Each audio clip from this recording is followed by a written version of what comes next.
Hi, my name is Lorraine, and I'm doing another video.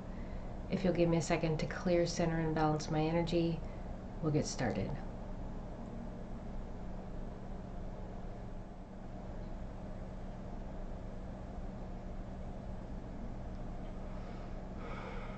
So,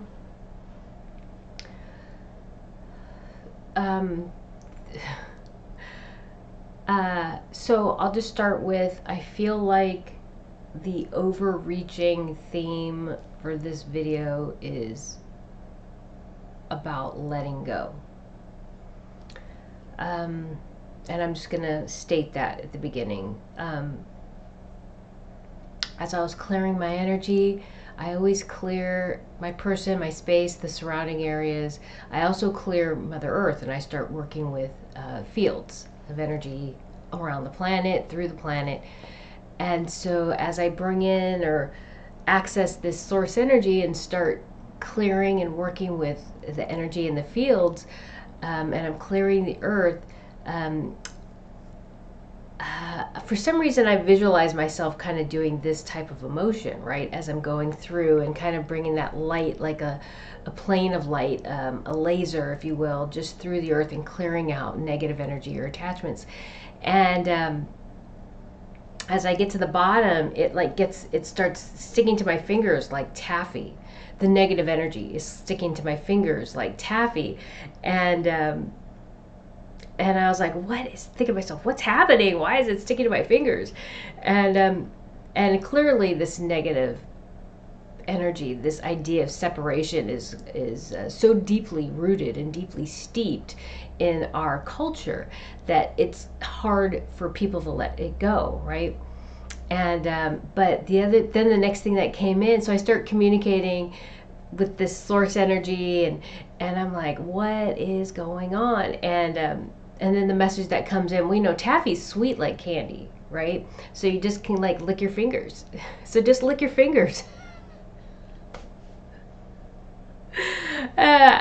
You know what? So there you go. So I'm just gonna leave that there. It made me laugh clearly, but I know what the message is. It's like, you know, it's just a little extra work. That's all. It's just a little extra work. And you know, who doesn't like to lick the frosting off their fingers, or who doesn't like to eat the cake batter, right? Or the cookie dough, right? It's just like one of those things. Don't worry about it. Just make something good of it. And so these are all always just lessons, right? These are lessons for us, and that would be another theme for this video, is lessons in life, lessons, these experiences, lessons. And I'll also start with one of the things I tell my daughter, because my daughter has a very profound auditory processing disorder that makes it very difficult for her in many arenas, academics, but also with the mask mandates that happen, because she uses lip reading to help her decipher what people are saying to her, because it's not about not hearing. She can hear sound. It's discerning the individual sounds in language. Okay, she has a deficit in decoding. So I always talk to her about life isn't about having everything be good all the time.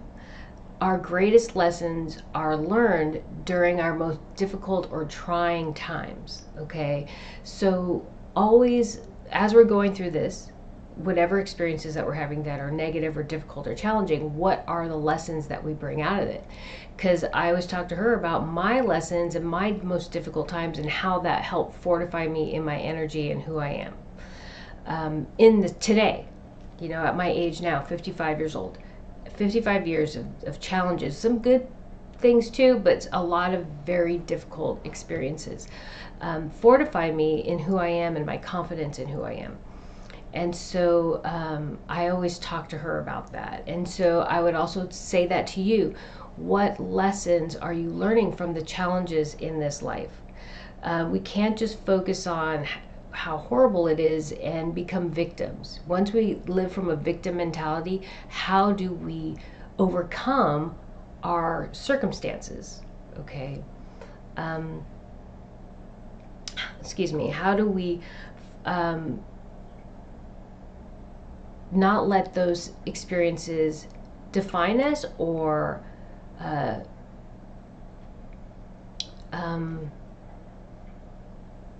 remove our desire to succeed, impede our will, right? How do we not allow that to happen? How do we allow ourselves to be empowered? And we do that by understanding that we have value, each individually. And then what from our experiences in this life can we utilize to help us navigate our situations, our circumstances, right? And that's another thing I talked to my daughter about. You're young still, so that's why I am your parent. I'm here to help you navigate those things that you don't have the knowledge or the wisdom or, most importantly, the experience to navigate. So I talk to my kids a lot about my own personal experiences, and I said, these aren't your experiences, so you haven't lived these, you haven't lived through these experiences, therefore you don't carry the wisdom from them. But I will share my experiences, and I will share the lessons I learned from that as a foundation for you to build from.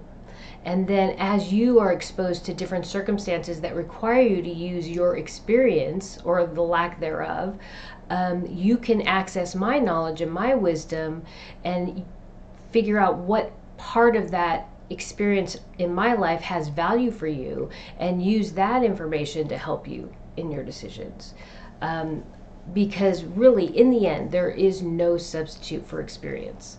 And so all I can do is, for me, for my kids, is share my experiences and teach them or share with them what those experiences taught me and how that gives value to those experiences and how I can utilize that value as an asset for me in the future in making decisions. Okay, so we have this element of releasing, this element of understanding this negativity that we've been living through, this idea of separation that we've been living through, and how do we use that and not allow it to create bitterness, not allow it to create anger, frustration, fear, self-loathing. That was this whole week when I was going through some of my experiences, I realized there was a lot of self-loathing, and something I've always known but nothing I ever talked about, but in my choices. And most everything I did was harmful to myself more than anybody else. So I'm just gonna start at the beginning. This week was very difficult, very fragmented. I had a lot of fatigue, very tired. Thursday, Friday, Thanksgiving, all the way through till yesterday, I pretty much slept. No matter what I tried to do, when I was get up and I try to watch a movie or do something, anytime I laid down or stopped, I'd fall asleep. And that's not normal for me.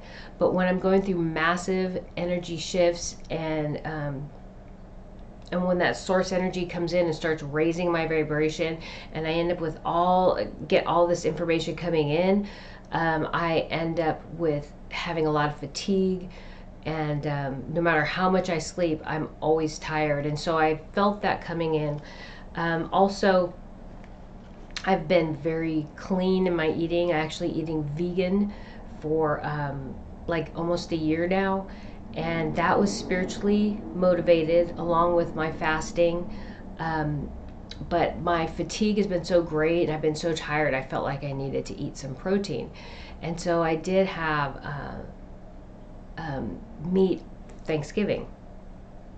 And one of the lessons and one of the things I wanted to share was, as I ate that meat, and I could feel the energy in my body shifting. I could feel that negativity that I was ingesting, because any torturing of the animal before it's killed, that fear, whatever that animal's feeling before it's slaughtered, is infused into that meat. And as we ingest that meat, we embody that fear.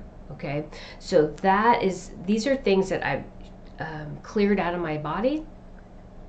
I work very diligently to maintain clear, centered, and balanced energy, and maintain clarity, set up protective fields around myself all the time. But if I'm ingesting it, it's in me, right?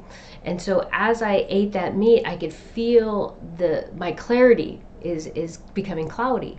I could feel the energy shifting in my body. And so that was a message for me. But the message also, because I channel and ask, is it okay if I eat this? I feel like I'm fatigued.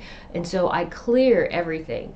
And the message was, yes, if your body still needs to be fed, you still need to have the necessary nutrients, because you are a physical being on this material plane. You are a spiritual energy also, but you are within a physical vehicle.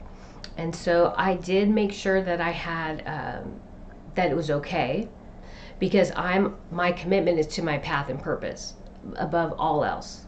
And so if the message was no, don't eat that, I wouldn't have eaten it. But I did have that clarification that it was okay. But I think the allowing me to eat that meal was also a lesson. So again, I'm talking about, this is about lessons of positive and negative, the experiences that we're having, and releasing those that negativity, releasing the paradigms and the ideas of this world. What I learned, what was with absolute clarity, is I experienced that negativity because my body was so clean and clear that just ingesting that little bit of meat, I could feel the shifting. Okay, so that was the lesson in the toxicity of our food, and that's all levels, because the air is toxic, the water is toxic, everything is toxic. So even if we have these wonderful organic farmers that are trying their best to give us clean food, they still have to use the water. The plants still need to breathe the air. So that's the cleanest food that we're going to get, but it's still not completely pure, okay? But we're working towards that.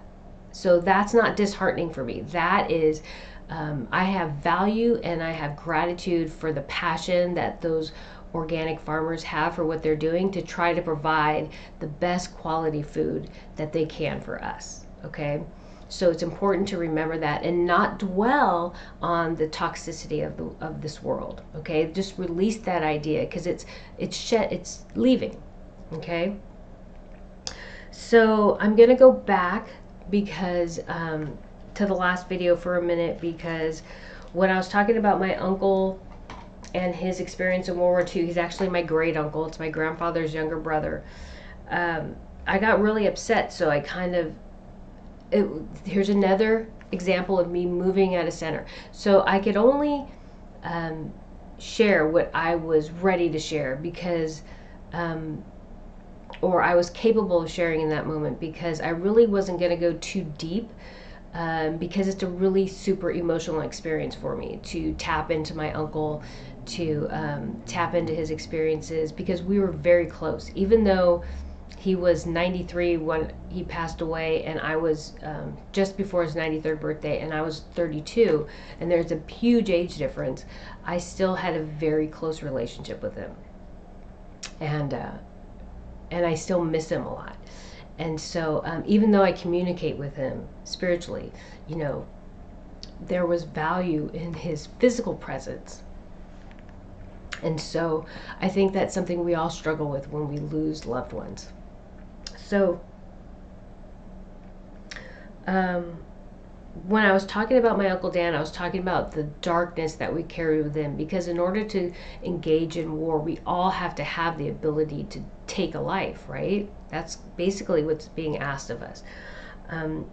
But I was also talking about keeping that darkness in check. I was also talking about the light and dark parts of war. And so I was talking about my uncle getting a chicken and some wine from a farmer in Italy, and exchanging that wine and chicken for cigarettes and chocolate. And my uncle cooking for all the men, his men, and the fact that it was in Italy that that was their last meal, and they all died except for my uncle and his commanding officer. And what I didn't talk about was the government, the military coming to my grandma and grandpa's house in Kohala on the Big Island and telling them that my uncle was dead. And that was very difficult because my great grandparents passed away when my uncle was a little boy, and my grandfather and my great uncle were there's a large age difference. So when their parents died, my grandfather and my grandmother raised my Uncle Dan. So they were like his parents. And so when they came and said that my uncle had passed away, died in war, my grandmother, of course, being the good Catholic that she was, prayerful Catholic, she went to the church and she prayed. That's all she did, is she prayed. And then 2 days later, the military came back and said that they found him in a hospital in Italy. And according to my Uncle Larry, this is my dad's younger brother, Uncle Dan saved his commanding officer's life, but when I guess they found him, they put my Uncle Dan in a body bag because they thought that he was dead. And but someone had noted movement in the body bag and opened it and took him to the hospital. He was paralyzed from the chest down, and it took him 9 months to get from Italy back to Kohala on the Big Island. And this is, my uncle told me this part. It took him, he was paralyzed from the chest down, and it took him 9 months to get, my Uncle Dan, to get from Italy back to Kohala. And by the time he got back to Kohala, he was walking. And he talked to me about this because I'd asked him about my grandmother, and I'd asked him, was she always the person that I knew her as, like very prayerful? I would say my grandmother was born in a state of grace. And he said, yes, she was always like that. And then he told me that story, and I think he told me that story to kind of indicate to me that my grandmother healed him. He said that without saying that. He told me my grandmother healed him. I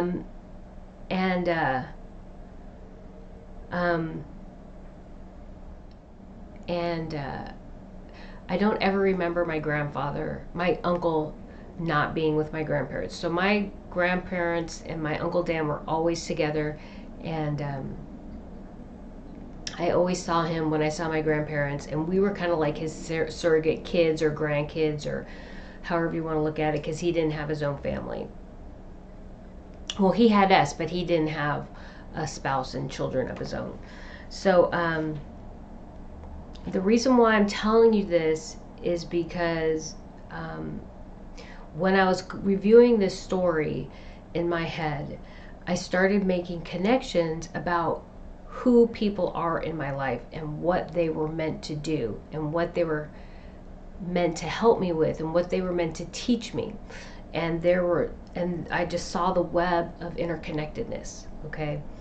And so my grandmother has always been, I've talked about this in many videos, a guide. She is a spiritual guide when I am out of body. She is my physical guide on the material plane. We incarnate in every lifetime together. And my grandmother isn't always a family member. She was a shaman in a tribe I was born into. My mother had died. I had nobody to raise me, and she took me in and she raised me to be the shaman and the leader of that tribe. She has been my father in lifetimes, and she's my grandmother. She was my grandmother in this lifetime. And every lifetime she always teaches me or puts me on my path and purpose. And what I realize is that even at a young age, I used to sit next to her and imitate her praying the rosary. I would look at her. I was like 3 or 4. I was so little, my legs didn't even touch the ground. I think I had to climb up like a toddler onto the couch. And I still remember her praying and me just looking at her and coming back and then just moving my lips and imitating her, because she would, even though she wasn't speaking, she would move her lips when she prayed. the rosary, and I would just keep looking at her until she was done and doing it. And then when she was done, she would always say, "Good girl." And I always I remember cooking with her in the kitchen, and she'd always come get me right before I'd blow my top. Something happened, I was always about ready to get upset, and she'd always come get me, and I would help her do whatever she was doing in the kitchen. And so she would always stop me before I would throw a temper tantrum, I guess. And even though I didn't throw temper tantrums, I would just get very upset, very angry. And she would nip it in the bud. And my dad and my grandmother were the only two people who could do that.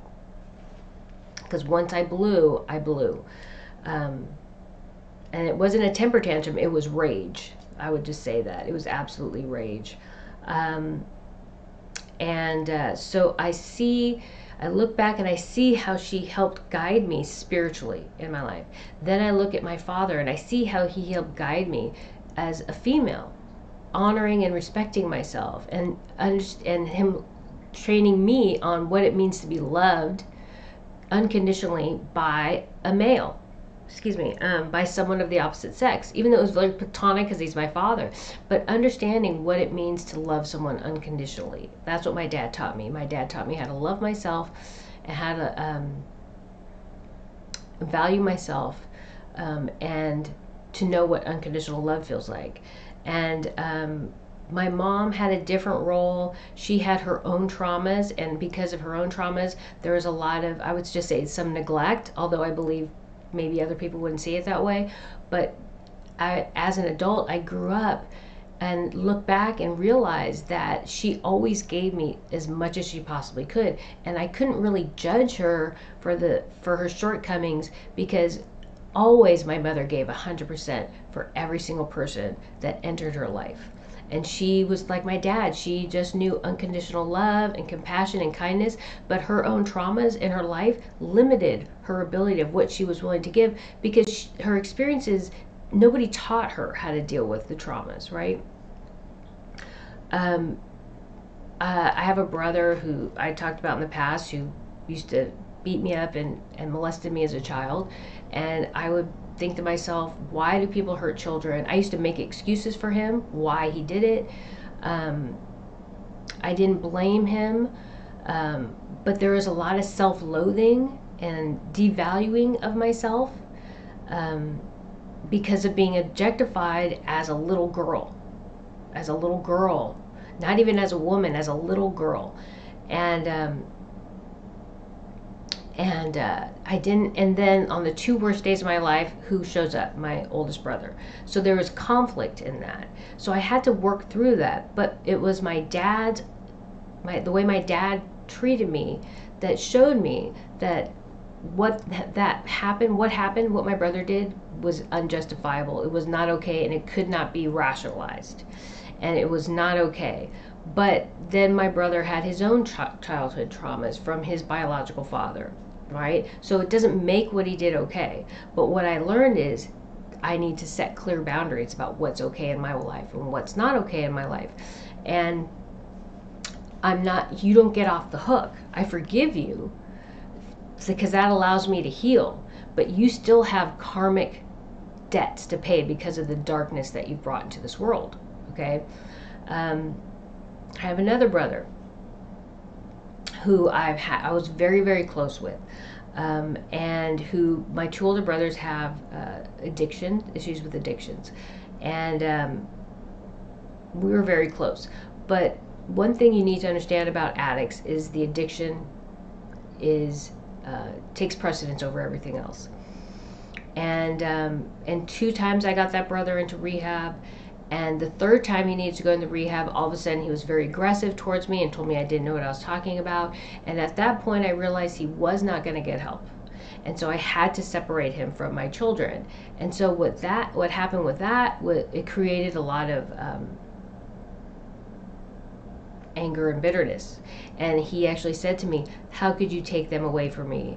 They're the most important people in my life, right? Well, really, how could you not get sober? Because it is not safe for you to be around my kids. And I told my brother the 2nd time he went to rehab that you cannot be around my child because your behavior is unpredictable, volatile, and it's not safe. And so he went to rehab after that second time, but the third time he wouldn't do it. So I made a decision as a parent, and before that we had an incident that I don't want to get into, but where my brother helped me out of a really bad situation I had gotten myself into, and I was very grateful. And as soon as he helped me out, I worked towards fixing that problem, and I spent years fixing that problem, correcting it. And but he was so angry that I wouldn't let him see the kids, that he used that against me, and he created a huge rift between me and everybody else in my family. So I'm telling you this because I used to feel hurt and betrayed and angry. Like, I also told a story about last December, last year, I went through I was betrayed. Betrayal of trust was rampant with my ex-husband and my brother, and I couldn't eat for a week. I lost like 7 pounds in 5 days, or 5 pounds in 7 days, something like that. And it was very difficult for me to go through. And there's a lot of anger, bitterness, shame. There's a lot of self-loathing throughout my life. Okay, not just in this circumstance, but this circumstance kind of brought everything to a head. And so I'm telling you all of this because what I realized is that, what I realized even just this past week was the message came in from this divine source energy. Lorraine, you went through all these things in your childhood. You were traumatized as a child. And you had people try to rape you, kill you. You had people try to get you into stripping, prostitution, porn. You had people just try to... They were tearing at the fiber of your being. And you found your way through that. And you realized that all those experiences were meant to help others. You went to Mary's Place and you started volunteering there to help women who have maybe similar traumas, maybe not so similar traumas, but you were willing to open yourself up to help people, to show them that there is healing, there is peace, there is a home for you, there is a place that is safe. And you can find that. And you started chipping away at that stone. And then this divine source energy communicated to me that experience that you went through with your dad and your brothers, and the experience in last December with that betrayal from your brother and your ex-husband, it's like they all had... You were put in those situations. You were forced to make some decisions. And it was their karmic debt that required them to reach out and help you. That was what was being asked of them by the divine, was to help you in this moment of need. Yes, you fell. Yes, you made a mistake. Or yes, you felt that you needed to do a certain thing.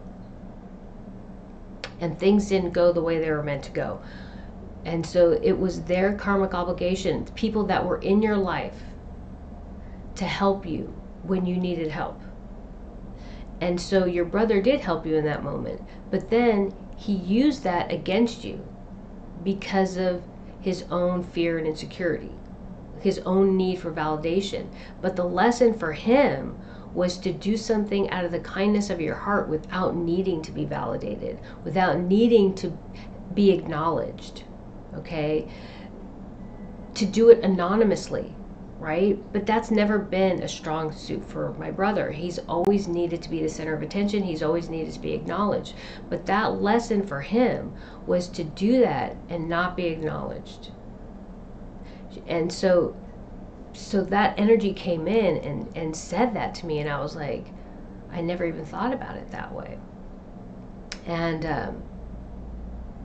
your brother, he had the opportunity to do the not right thing, to look out for you guys and to take care of you and your brothers and not hurt you. But that's not the choice he made.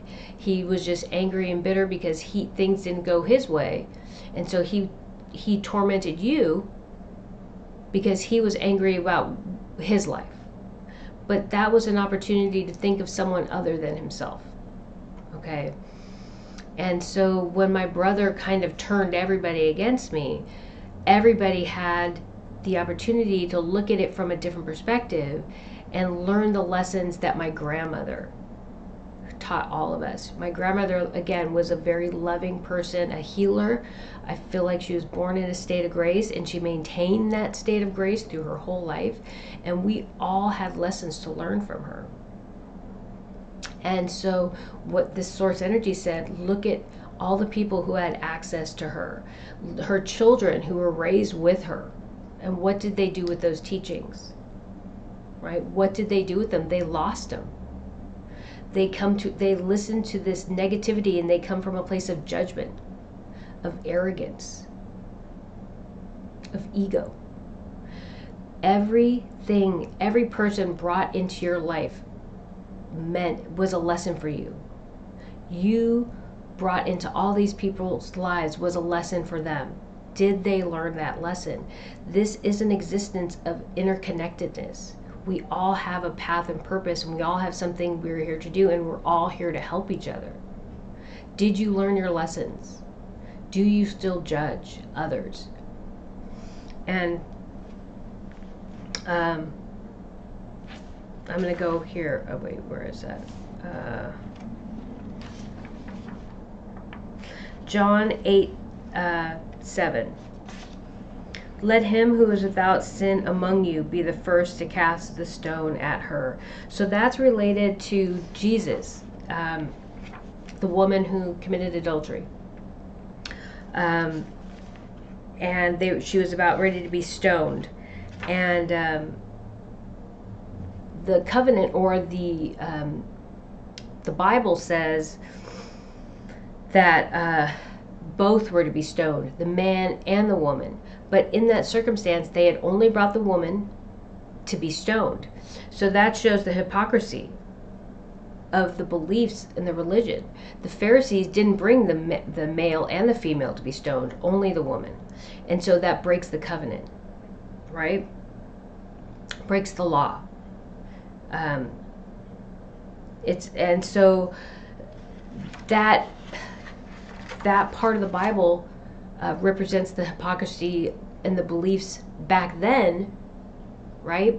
But it also represents the hypocrisy and the beliefs today for people who are judging others without looking at themselves.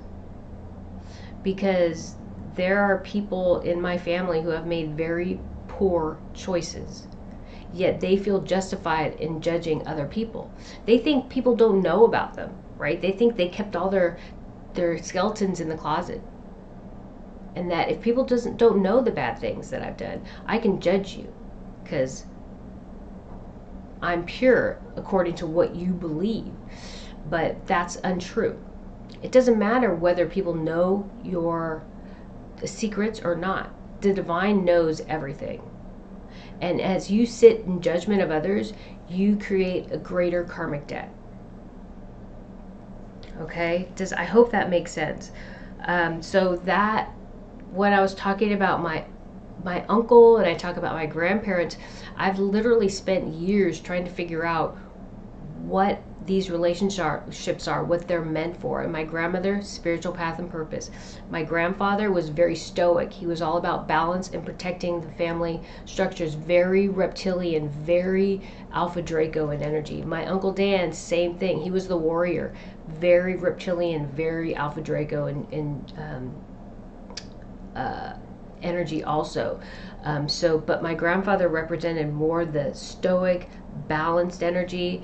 My grandmother, the spiritual center. My Uncle Dan, the spiritual warrior. Absolutely, without question. My dad, very much like my grandmother, representing heart. And also I would put him more along the lines of like the Hierophant, the spiritual, but the structures of any type of environment, society included. Okay, so when I was exploring that, this is all the information that came into me. I lost where I was. I'm sorry. So I'm just going to go back because I kind of went out of order of what's in my journal, but I'm going to say when I was exploring the connections with the people in my life, I noted connections to the people in my life, what they are meant to teach me, how they aid me on my path and purpose, positive and negative. This world must be fortified in its center, its balance. Therefore, it had to be tested, pushed. Demands were placed on its inhabitants. Have you fulfilled the covenant? Because the source of all creation is fulfilling its promise to the faithful. So we all had to be tested. We all had to be tested with this depth and breadth of emotion. What does that mean? Can we be pushed to the fringes of what we think we're capable of and still find our way back to center? Because that is what we need to show that we can do. Because the depth and breadth of emotion is powerful, and it can go into a very dark place. And we've seen that with this cabal energy and this idea of separation. Okay, we've seen how dark it can go. We don't even know the depths of it, and we don't really want to know. We truthfully, people want to reveal all this stuff. No, we don't. We don't want to know because it is so dark. The scars, it could take lifetimes to release the scars, and we know intuitively. Okay, we know that higher self, that part of us that connects to the source, we know in our heart. But from this physical plane, these bodies, really to process that information would be overwhelming. We need to understand that from a higher perspective, and we need to access that from a higher perspective. And that's better access from the source. It's better access from after we pass back to the light. Okay, it's better access after you transcend to higher levels of consciousness, because we really don't want to know. I get glimpses of it, and from my own childhood traumas, I ask not to have access to certain information. But what I get access to is the children that are living with the raptors, or the group of children that are living with the raptors that they saved, and I could see their trauma from what they experienced and they survived. And I don't need to know the specifics of it. I don't want to know the specifics of it, but I will allow in, and that source energy does allow some information in, because I have to have some information to help guide me on my path. But the depth of it, I think we really don't want to know. And I really don't know if we should know.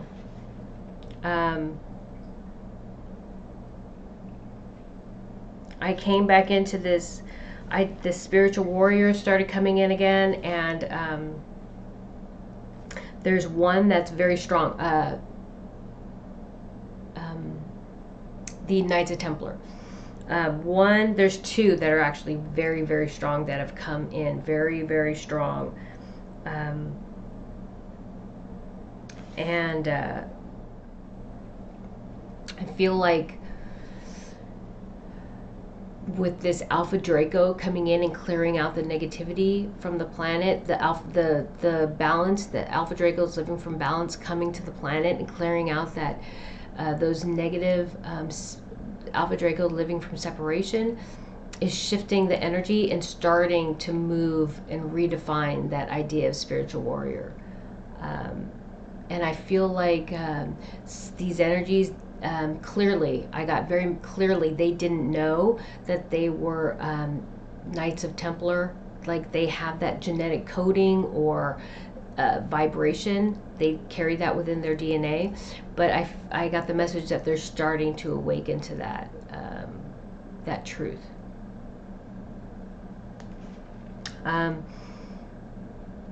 I also had Dathan. I don't know. So Dathan was, if you watch the Ten Commandments with Charlton Heston, he's the Jewish, the male Hebrew who kind of oversaw all the Jewish slaves, and he got to live in the big house and have food and all the comforts, and he enslaved his own people. He allowed his own people to be enslaved, and he kind of ruled over them, right? So, but that really didn't happen in the Bible. That's a portrayal in the movie. Dathan was they were, this is what I got, quarrelsome and seditious personages in Egypt and in the wilderness, sought on every occasion to place difficulties in the way of Moses. And they led in the disputing the authority of Moses. So Dathan and his brother Abiram rebelled against Moses and Moses' brother Aaron.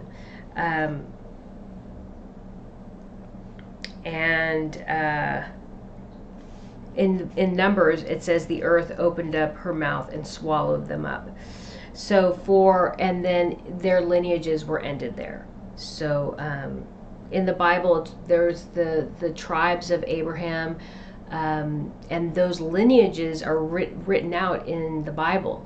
And so it's clear that these lineages are very important spiritually, energetically, right? And so the fact that Dathan and his brother's lineages were cut out is very significant also. But as I say that, the lineages are always the male. Okay, so it's always a male lineage that's written in the Bible, which I think is someone changed that, because it's really not the lineage, it's the vibration. Okay, if we can look at a lineage as a vibration, as an energetic vibration, because my dad incarnates masculine and feminine. He incarnates as a male and a female. My grandmother incarnates as a male and a female. So there is no sex assigned to a vibration or an energy. Okay, it's just that reflection of the divine that it carries within it that is important. And so those strong lineages with that balanced energy from the divine being carried through time or through space or through incarnations is what's important. Okay, so any lineage, any lineage that's snuffed out is important. And so I talk about the not the Alpha Draco, but the Zeta Reticuli. And that's basically what they've done. They've snuffed out their own lineage. They've ended their own lineage. And actually that's what's happening right here on this planet right now during this reconciliation, during this revelation, during transcendence.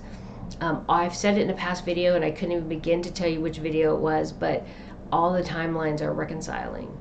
There's not going to be alternative timelines. So anybody existing from an alternative timeline will no longer exist. But that's not true. It's not like they're not going to exist. Those lifetimes will not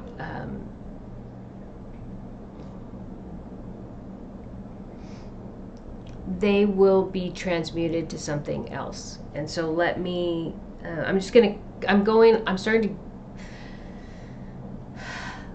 move through all my notes, and I just want to read through this and make sure I'm on the right track, because I did talk about that. And as I talked about lineages, the next thing that came into my mind was were the Zeta Reticuli. So let me just see where I'm at. Okay, all right, so I'm just gonna go back. I'm sorry. I did notice that when I was eating meat and it shifted my energy, my thoughts are a little bit more fragmented, but it is what it is right now. So I'm going to go back to when I was talking about the interrelationships with all my family members and what they were meant to bring into my life and all that. And so I talked about the betrayals and the darkness and the sadness and all the things I went through. And that source energy came in and explained that not only did these people come into my life to give me lessons that I could carry and use those experiences to help others, right? But also the experiences I brought into their lives were meant to teach them so that they could karmically raise their vibration. They could do the right thing, live from a place of unconditional love, help and support the people that they love and care for, that they grew up with, and support them in a way that is befitting a loved one, right? Without need for reward or acknowledgement. That in that one case with my brother, that was his role, that was his obligation to shift his karmic the karmic scales in his life, right? So, and as I was going through that and I'm thinking about all the betrayals and all those things that used to make me feel bad, this past week or two I've like completely released the details of that. And I'm like, what's happening? I feel like I feel so far removed. I feel like do I not care? Yes, I care. I felt like I was so far removed from those experiences. I felt like I didn't care. I'm like, I don't care anymore what these people think. I don't care if they judge. It doesn't bother me. It doesn't, because they're not part of my life. I've set up the boundaries. I've released them from my life. That was the realization I had, that I've literally released these people of my life from my life.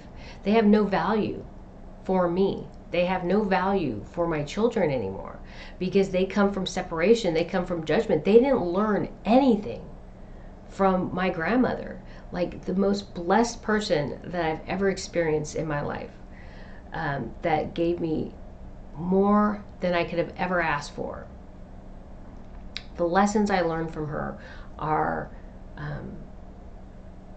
profound. I can't even like place a value on them. I just can't even tell you, I can't articulate it. And I'm like, why did I learn those lessons and they didn't? You know, that was your mother. You didn't learn those lessons. How come me as a grandchild, she died when I was 17 years old. Why did I learn all those lessons? And you didn't. And so I'm like, I've let it all go. I'm like, it doesn't even matter anymore because I know I've succeeded on my path and purpose. I know I've committed to something and I believe in it. And I don't carry anger, bitterness, resentment.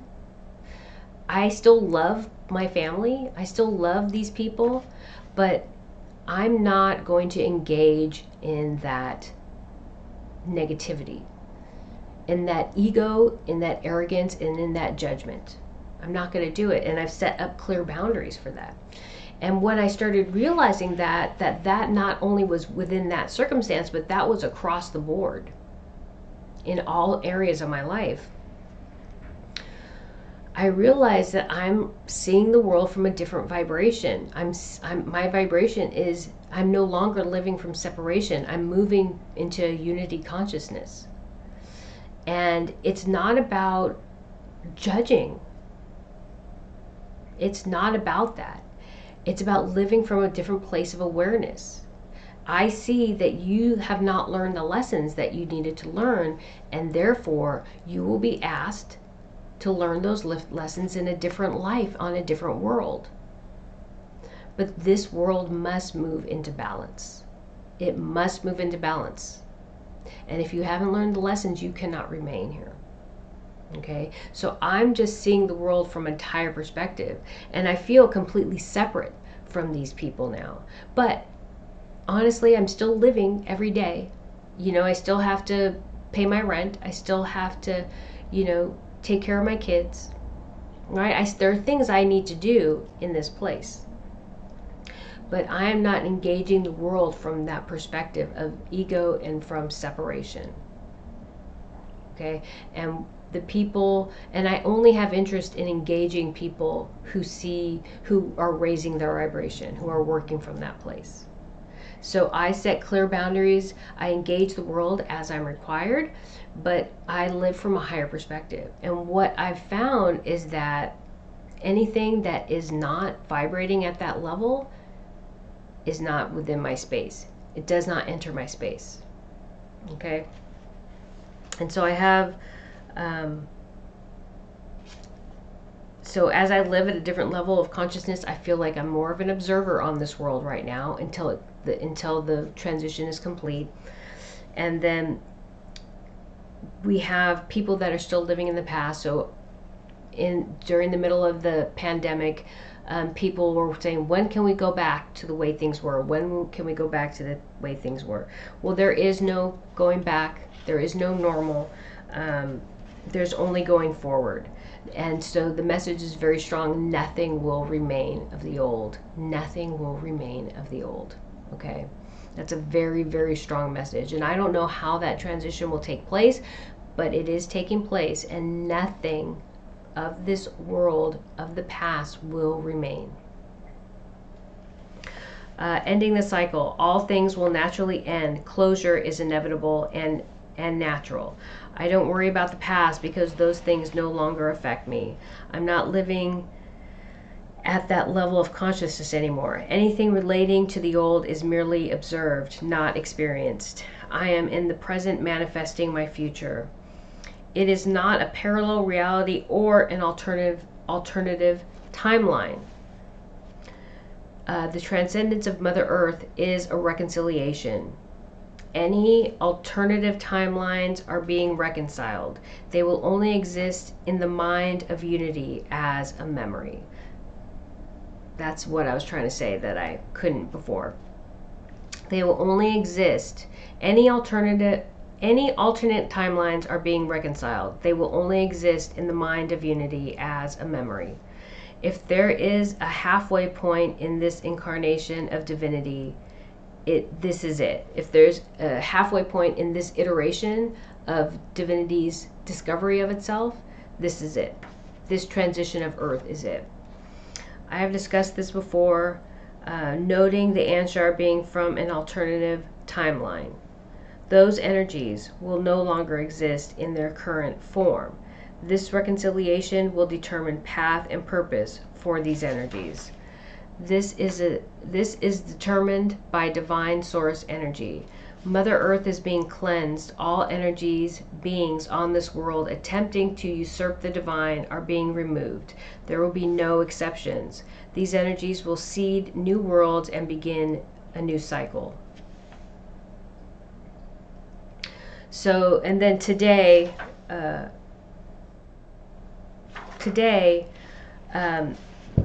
just got, I had a lot of clarity, and I woke up in the morning, and all of a sudden I'm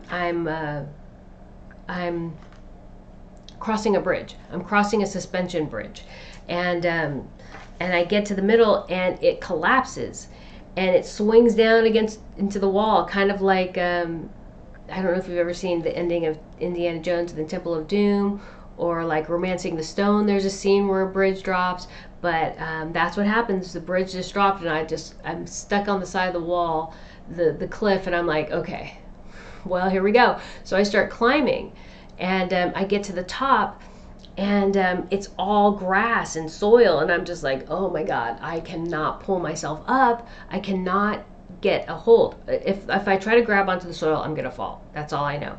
So I start working the problem. I'm like, okay, so do I go to the side? Do I kind of move to the side like a crab? Do I gotta go back down and come back up? What am I gonna do?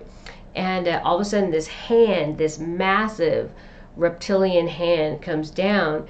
It's an Alpha Draco, and it's not reaching to pull me up. It's so huge I can step into it, and it pulls me up. And there's this Alpha Draco there. Actually, there's many, and all I could see is, so the first thing that happens is they're all in kind of in this semicircle, and because whenever I communicate with the Alpha Draco, there's a greeting. Even the ones on Earth, even the ones living from separation and negativity, when I engage them in the past, I come in and I do a certain body movement, and I bow. And so I came in to these Alpha Draco on this world, and I was doing the bow, and they're all on the other side of me in this semicircle, also doing the bow. And it was very much like in Japan, where if you bow, but I want to say, if if you're bowing to the emperor, you bow deeper than the emperor. Okay, that's just tradition. That's how it's done. So I'm trying to bow really deep to these Alpha Draco, just showing reverence and appreciation, because these Alpha Draco have they are very regal. They're very regal and reverent and just amazing energies. Just like I'm getting emotional now just thinking about it. I can feel their energy. It is just profound and regal, majestic, just amazing. And so as I'm bowing to them, they're bowing deeper, and I'm trying to bow deeper, and they're bowing deeper, and it's almost like a Jerry Lewis comedy scene. It was funny, but nevertheless, we were showing respect to one another. And there is a bird. It wasn't a bird. I thought it was a bird, but it was had beautiful pastel plumes. So like pastel pink over the like this top up here, and like a pastel blue on the sides and pastel yellow on the neck. And it was but it wasn't a bird. It was very much like a I guess I would say a bison or a buffalo, because the neck was short and it was meant for me to ride. And but it was very small for me, so it was because I'm very small, right, compared to them. And so it was some sort of a procession, or a what was the word? I can't remember, but procession, I guess, is a good word for it. And so we start walking away, and escorts. That's the word I want. Escorts. It was like an escort and a procession. So I'm walking away, and I'm thinking to myself, why did the bridge give out? That made no sense. I couldn't figure that out. Like, so here I am, I'm like having to crawl up the side of a cliff, and then they help me up, and then we finish going through whatever we're going to do, right? And then this source energy comes in and says it was a test. They said so I was astral traveling to a world of higher vibration. And in order for me to be able to exist on that world, I needed to vibrate at that level. And if I'm embodying any sense of fear or any energies or emotions of a lower vibration, I can't be there. So when the bridge let out, it was to test my fear, my level of fear, my level of faith and trust in the divine. Well, I wasn't afraid. I can't even tell you the different circumstances in my youth that I put myself into that I should not be alive. But for some reason, I always had what I needed. And so sometimes there's always that, like when you're dropping down on a roller coaster, that first drop where you lose your stomach. Sometimes like that first initial thought of, oh my God, what did I just do? I get that like sickness in my stomach, but then I just kind of like settle myself, and then I just start figuring out what I need to do. I'm always working the problem. And I don't know.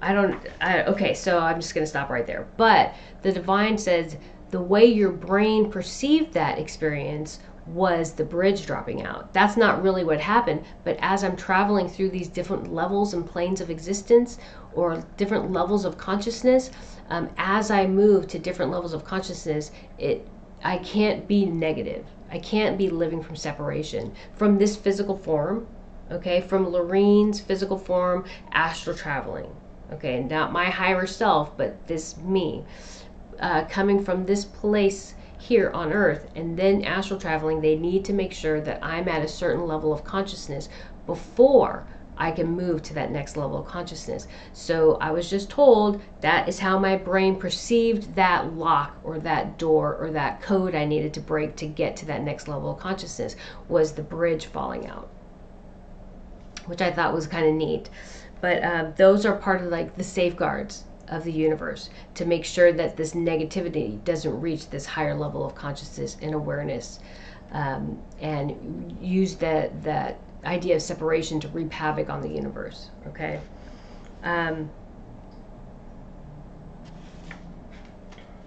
So it's fear is a low vibratory energy mindset. It has no place on high vibratory worlds. I had to open the door with the proper key to access this world. The Alpha Dracos. And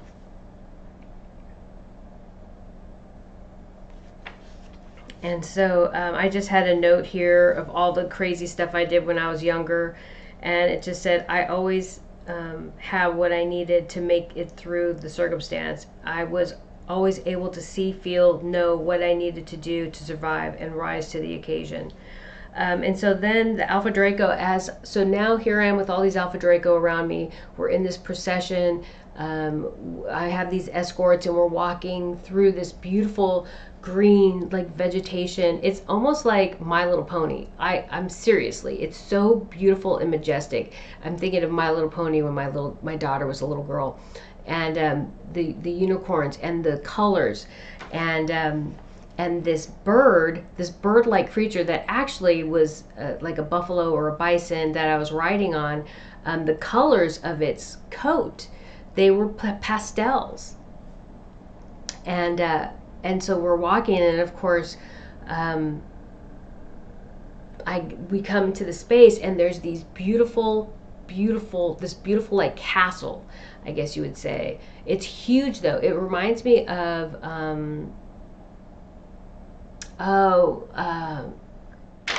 so Lord of the Rings. I can't believe I couldn't remember Lord of the Rings. And so the castle looks like the Lord of the Rings, but it looks like that big oh God, I can't remember the name, Aragon's kingdom.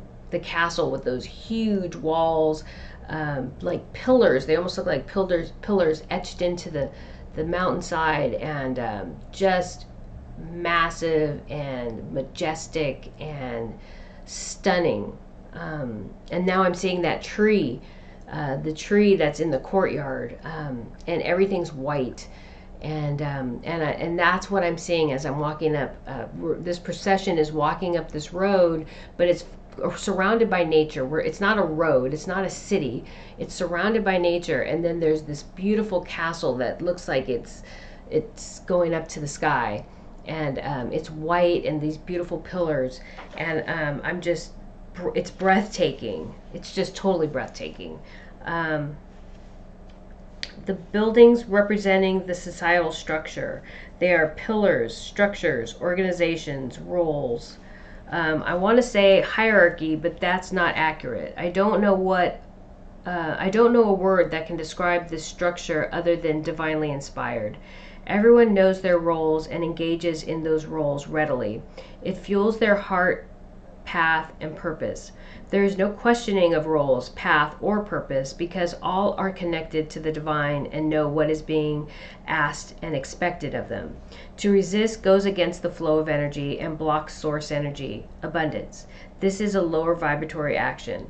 This is an old way of thinking and doing that does not exist at the higher levels of consciousness. And so this world, this Alpha Draco world, is living from this higher level of consciousness, and this is where we are moving to. And then the last thing I have is letting go. We are letting go of the old, all aspects of the old, to walk into this new way of living. And as of lately, I would say the raptors and the Gladiolus and her people are very, very strong, and the Alpha Draco living from balance and unity are coming in also. So since they are part of the darkness that was brought to this world, even though they were not responsible, it was a faction of their world that left when their world transcended. Those that chose separation left their world and started traversing the universe, trying to find other worlds to oppress. And they came here. And even though these energies that are living on this Alpha Draco world were not responsible, they still, it's still part of their karmic debt for their people. And so they're here to help us through the healing. Okay, hold on.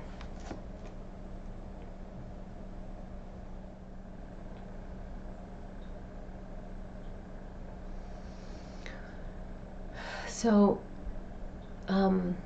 letting go, releasing, understanding that all your experiences, positive and negative, have a purpose. They're not meant to punish you. They're not meant to bind you.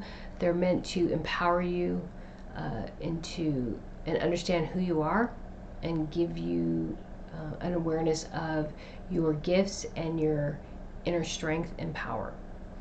As soon as I closed my eyes, I had a bunch of Alpha Draco from very negative energy separation come in and just start trying to reap havoc. And so I just had to set up fields, protecting Mother Earth, and then call in the energies in the heart of Mother Earth, water, fire, air, earth, and just start pushing out that negative energy, and pushing them off the planet. Because, like I said at the beginning, I saw that taffy as I was clearing the planet at the beginning, that negative energy was holding on, kind of like taffy, and they're just trying to hold on. But it just means I just need to be more disciplined in my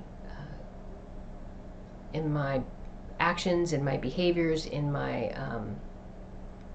what I do to empower Mother Earth and the fields, and then call in more help in this last kind of phase, because I called in the beings at the heart of Mother Earth, and as soon as I called them in, it was like everything was gone.